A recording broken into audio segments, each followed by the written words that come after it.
A.J. Brown decided to go stream and vent his frustrations with, and I want to get this right, Janky Rondo on Twitch, talking about his situation with the Eagles, where he said, quote, "It's a bleep show.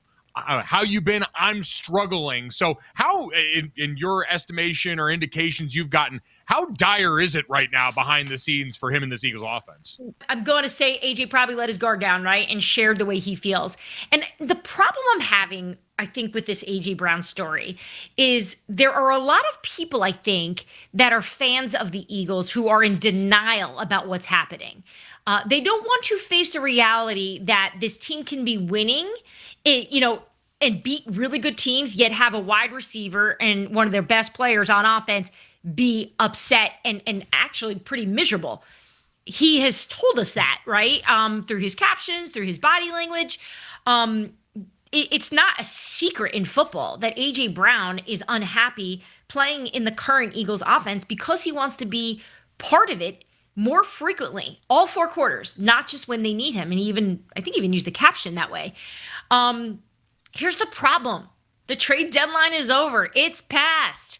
There's no advantage to AJ for acting out or speaking out or behaving any other way than as a good teammate because he can't go anywhere. They can't.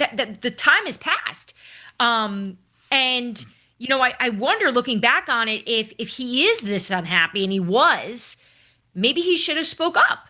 Maybe this is something where he could have talked to the Eagles and been like, look, I am not the right fit for this offense. It can't work. Now, Howie Roseman's going to look at him and go, we'll figure this out. Like, you're that good. And you also cost us a lot of money.